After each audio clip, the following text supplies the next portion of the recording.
Welcome to teaching पाठशाला। मैं हूं आपकी एजुकेटर ज्योति। आज इस वीडियो में मैं आपको इन्फॉर्मेशन देने वाली हूं regarding the ICMR JRF 2023। First of all I am really sorry कि मैं ये इन्फॉर्मेशन आपको अर्ली बेसिस पे नहीं दे पाई because I was out of station. मैं 2 दिन पहले ही लौटी हूँ एंड दैट इज वाई ये इन्फॉर्मेशन जो है मैं अब से अवेलेबल करवा पा रही हूँ। बट स्टिल जितने बच्चे मेरे कांटेक्ट में थे उनको मैंने बाय मैसेज इन्फॉर्म कर दिया था कि ICMR का फॉर्म निकल गया है। बट इस वीडियो में हम पूरा का पूरा डिटेल देखेंगे कि कौन से बच्चे एलिजिबल हैं, क्या क्या क्राइटेरिया इन्होंने डाला है और आप कैसे अप्लाई कर सकते हैं। So let's begin. तो ये एप्लीकेशन आपके सामने जैसे कि मेंशन है, this is application process and examination फी। जो फी है general EWS and OBC category के लिए वो होने वाली है 1500 प्लस दी ट्रांजेक्शन चार्जेस अगर कोई एप्लीकेबल होता है तो। SC ST के लिए चार्जेस होने वाले हैं 1200 एंड PWD एंड ट्रांसजेंडर के लिए कोई फी नहीं होने वाली। Date of filling the online application form वो 20 मई 2023 से स्टार्ट हो चुकी है, यानी लगभग एक हफ्ते पहले स्टार्ट हो चुका है। लास्ट डेट जो है वो होने वाला है 18 जून 2023, यानी लास्ट डेट फॉर्म फिलअप करने का। डेट ऑफ एंट्रेंस एग्जाम होने वाला है 8 जुलाई 2023 from 9 AM to 11 AM and mode of exam होने वाला है computer based test oblique that will be a online mode only. Okay, अब ये सारा इन्फॉर्मेशन यहाँ पे दे के रखा है। आपको पेमेंट जो है मतलब अलग अलग मेथड से आप कर सकते हैं। Payment through UPI may be avoided, अगर सही हो तो आप UPI के थ्रू पेमेंट करना अवॉइड करें।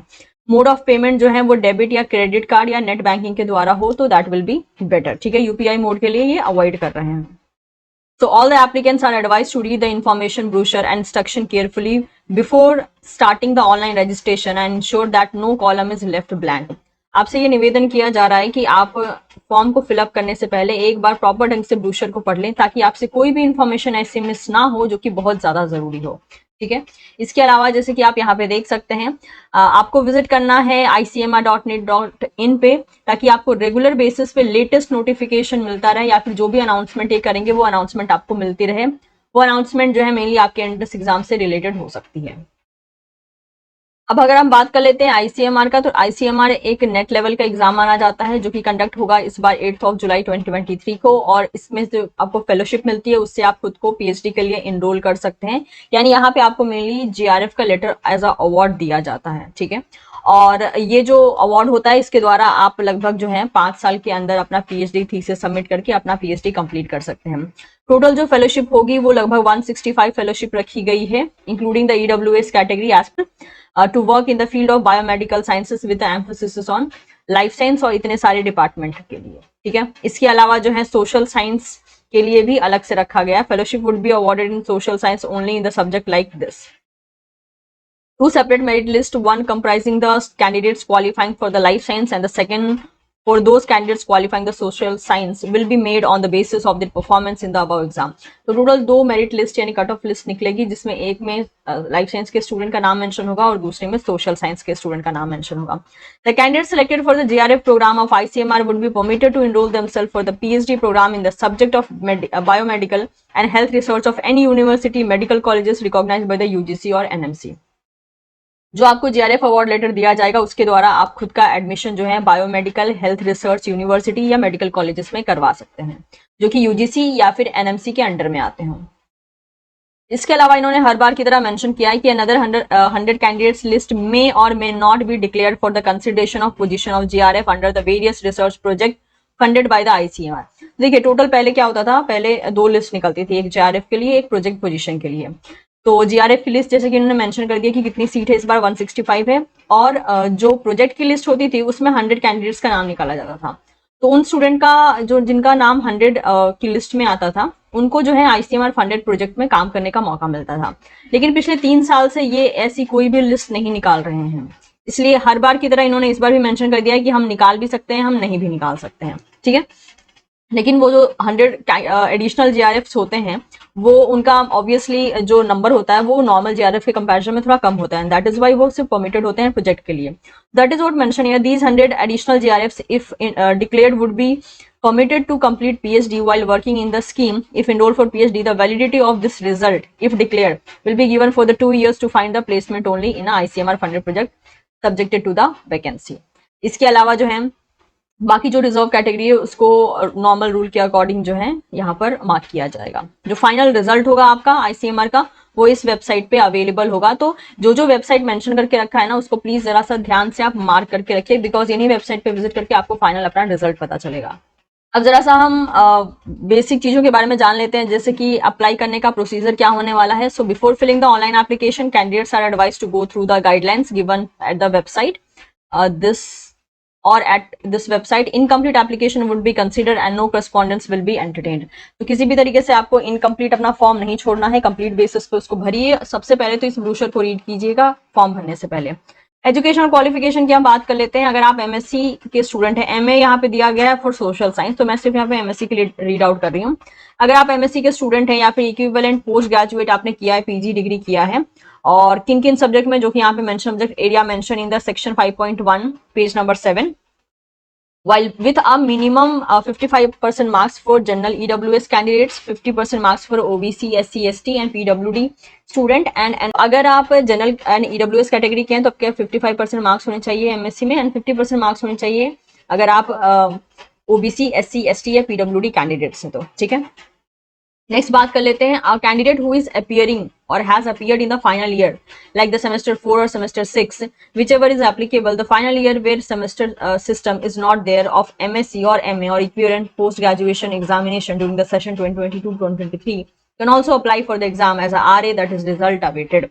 Such candidates will have to submit the attestation form given in the annexure 1, duly certified by the head of department or institute over his or her signature and rubber stamp with the address and name where he or she is appearing in the final examination. तो देखिए, अगर आप last year के student हैं, यानी मान लीजिए अगर आपका 4th सेम चल रहा है, अगर आप एमएससी अगर आप मेनली जो है मास्टर के स्टूडेंट है, तो अगर आप फाइनल ईयर स्टूडेंट हैं, चाहे आपका 4th सेमेस्टर चल रहा हो या फिर आपका 6th सेमेस्टर चल रहा हो, तो भी आप अप्लाई कर सकते हैं, लेकिन आरए के अंडर में, यानी रिजल्ट अवेटेड कैटेगरी के अंडर में आप अप्लाई कर सकते हैं, ठीक है। लेकिन रिजल्ट अवेटेड कैटेगरी के अंदर अप्लाई करने का मतलब हो गया कि आपको आरए का फॉर्म भरना पड़ेगा, वहां पे आपको अपने हेड ऑफ डिपार्टमेंट से अटेस्ट करवाना पड़ेगा, जहां पे एड्रेस और नेम मेंशन होगा, और ये चीज मेंशन होगी कि आप फाइनल ईयर स्टूडेंट है और अपीयर हो रहे हैं। ये जो फॉर्म है आरए का, वो आपको इसी ब्रोशर में मिल जाएगा। लेकिन जो आपके एमएससी का फाइनल सर्टिफिकेट होगा, यानी फाइनल पासिंग सर्टिफिकेट होगा, वो 30 सितंबर 2023 तक इनके पास सबमिट हो जाना चाहिए। जो एज लिमिट दी गई है, the age limit for admission to eligibility test is 28 years as on the last date of application. The upper age limit relaxable up to 5 years in case of a candidates belonging to the SC, ST, PWD and female candidates, and 3 years in case of the OBC category. यहाँ पे 28 years general category के males के लिए है, SC, ST and PWD के लिए, as well as female candidates including the reservation category and general category both, उनके लिए 5 ईयर का रिलैक्सेशन है, एंड OBC के लिए 3 ईयर का रिलैक्सेशन है। सिलेबस की बात कर लेते हैं, तो सिलेबस जो है यूजीसी के रूल के अकॉर्डिंग ही दिया गया है। आपको कुछ सैंपल पेपर मिल जाएंगे इनकी वेबसाइट पे, तो वहां पे आप देख सकते हैं। ऑल्दो इनके सिलेबस के बारे में मैंने भी डिस्कस किया है अपने लास्ट ईयर के वीडियो में, तो आप उसे भी देख सकते हैं। मेथड ऑफ सिलेक्शन देख लेते हैं। मोड ऑफ एग्जाम होने वाला है कंप्यूटर बेस्ड टेस्ट, जो कि होगा ऑनलाइन मोड में। ड्यूरेशन ऑफ एग्जाम होगा 2 आवर्स का, यानी 120 मिनट्स। टेंटेटिव डेट जो है एग्जाम की वो दी गई है 8 जुलाई 2023 from 9 AM to 11 AM। Number of shift जो है सिर्फ एक ही होगा। Location of examination 21 cities decide की गई हैं, डिपेंड करता है आपने क्या सेलेक्ट किया है।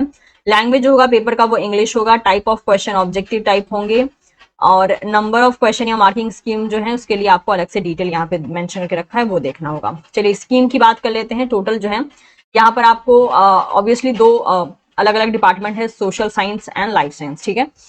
तो सबसे पहले अगर हम बात करते हैं, तो पेपर के जो है टोटल 2 सेक्शन होंगे। एक जनरल एप्टीट्यूड का पोर्शन होगा जिसमें टोटल 50 क्वेश्चन होंगे, जिसमें आपको साइंटिफिक फिनोमेना एवरीडे लाइफ पे पूछा जाएगा। इसके अलावा जनरल नॉलेज साइंस के बारे में पूछा जा सकता है, और कॉमन स्टैटिस्टिक्स पे भी क्वेश्चन आ सकते हैं। All these questions will be compulsory with each carrying the 1 marks. तो ये बात हो गई पार्ट ए की, जिसमें 50 क्वेश्चन आएंगे और हर एक राइट क्वेश्चन जो है 1 मार्क्स कैरी करेगा। The subject specific section that is B and C, B आपके लिए होगा और सी सोशल साइंस के लिए होगा। Would pertain to be B life sciences and C social sciences. Each area of B and C would have a 100 question. अब B की बात कर लेते हैं, जो कि आपके लाइफ साइंस डिपार्टमेंट होगा, उसमें आएंगे टोटल आपके 100 questions, and candidate will attempt any 75। यहाँ से आपको एनी 75 अटेम्प्ट करना है, और यहाँ पे 50 का 50 अटेम्प्ट करना है, क्योंकि 50 के 50 इवैल्यूएशन में लिए जाएंगे। लेकिन ऑफकोर्स ये आप तभी अटेंड करेंगे जब आपको आते होंगे, ठीक है। जबरदस्ती अटेंड नहीं करना होता है, जो क्वेश्चन आते हैं वही अटेंड करना है। 50 में से 50 अटेंड करने का मतलब होगा कि ये 50 ए सेक्शन को पूरे 50 मार्क्स का रखेंगे। आप उसमें से कितना स्कोर करते हो वो आप पे डिपेंड करता है, क्योंकि कितना आपको आता है दैट डिपेंड्स। सिमिलर बेसिस पे सेक्शन बी में जो है क्वेश्चन 100 आएंगे, एनी 75 आपको करना होगा। In the online computer based test the system will not be allowed a candidate to attempt more than 75 question. तो सिस्टम इस तरीके से डिजाइन होगा कि आपको मोर देन 75 क्वेश्चन अटेंड करने को नहीं दिया जाएगा। Each question carry 1 marks, negative will be 0.25 will be made for each wrong answer. तो हर एक क्वेश्चन इसमें भी जो है आपको टोटल 1 मार्क्स मिलेंगे सही क्वेश्चन के, और गलत जो है 0.25 होगा दोनों के लिए, पार्ट ए के लिए भी और पार्ट बी के लिए भी नेगेटिव होगा 0.25, और करेक्ट क्वेश्चन करेक्ट आंसर के लिए मिलेंगे आपको 1 मार्क्स। पेपर सिर्फ इंग्लिश में ही होगा, इस बात का आपको ध्यान रखना है। ओके, क्वालिफाइंग मार्क्स की बात कर लेते हैं। इस भाइयों ने इस बारे में जो है मेंशन करके रखा है, तो जरा सा हम देख लेते हैं कि क्वालिफाइंग मार्क्स कितना होने वाला है यहाँ पे। तो जैसे कि आप यहाँ पे देख सकते हैं, इन्होंने मेंशन करके रखा है that the qualifying marks will be 55% obtain in both A B और A C for general and EWS category. यानी जनरल प्लस जनरल या फिर ईडब्ल्यूएस कैटेगरी के लिए जो क्वालिफाइंग मार्क्स होगा वो 55% मार्क्स होगा। तो आप गिन लीजिए, 50 मार्क्स का आपका पार्ट ए आ रहा है, 75 मार्क्स का पार्ट बी आ रहा है, तो यहाँ से टोटल जो है आपको मिल जा रहा है 125, यानी टोटल पेपर आपका 125 मार्क्स का होगा। इस 125 का आपको 55% मार्क्स लेकर आना है। अगर आप जनरल या ईडब्ल्यूएस कैटेगरी से हैं तभी आपका क्वालिफाई आपका माना जाएगा। And 50% marks for OBC ST PWD, और बाकी जो कैंडिडेट्स बच गए like OBC SC ST PWD के लिए ये पासिंग मार्क्स होने वाला है, यानी क्वालिफाइंग मार्क्स होने वाला है 50%।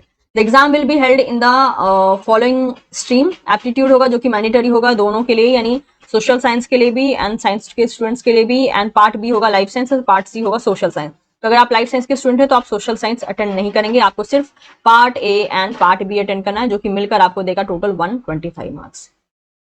लाइफ साइंस के सब्जेक्ट में क्या क्या इंक्लूडेड है यहाँ पे आप देख सकते हैं, आप पूरा का पूरा डिपार्टमेंट पढ़ सकते हैं। इन सभी डिपार्टमेंट से क्वेश्चन आने वाले हैं, लगभग सब कुछ ही यहाँ पे चला आ रहा है, राइट। इसको आप गो थ्रू कर लीजिएगा। यहाँ पे आप देख सकते हैं bio informatics, biochemistry, biophysics, biotechnology, genetics, human biology, immunology, microbiology, molecular biology, pharmacology, physiology, and other subjects like nursing, zoology, botany, environmental science, veterinary medicine, addressing biomedical health research, agriculture extension, soil science, etc. will not be considered.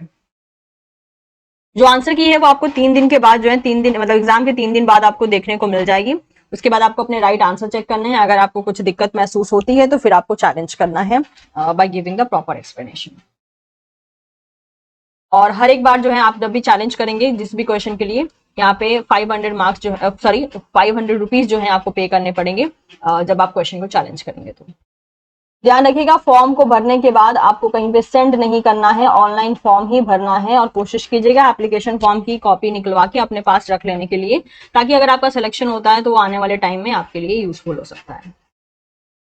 You can see here कि यहाँ पे जो है subject code देके रखे गए हैं। Life science का कोड बी होने वाला है, सोशल साइंस का सी होने वाला है। यहाँ पे सिटी का नाम दिया गया है कि सेंटर कौन सा होने वाला है और सेंटर के नाम क्या होने वाले हैं। आप जिस भी सिटी में रहते हैं उसके अकॉर्डिंग आप मेन सिटी देख लीजिए कौन कौन है, उसी के अकॉर्डिंग आपको फॉर्म में फिलअप करना होगा। अब अगर हम फेलोशिप की बात करते हैं तो जैसे नॉर्मल सभी नेशनल एलिजिबिलिटी टेस्ट में जो होता है, यहाँ पे आपको फेलोशिप जो है स्टार्टिंग में एज अ जेआरएफ 31,000 मिलने वाली है, और बाद में कॉन्टिजेंसी ग्रांट के बेसिस पे जो है 20,000 पर एनम दिया जाएगा, और इसमें एचआरए भी इंक्लूडेड है। और जब आप एसआरएफ के लिए प्रमोट कर दिए जाएंगे तो इट विल बी 35,000। ठीक है, the total tenure as a JRF and SRF it shall not be exceed 5 years और until the submission of PhD thesis whichever is earlier.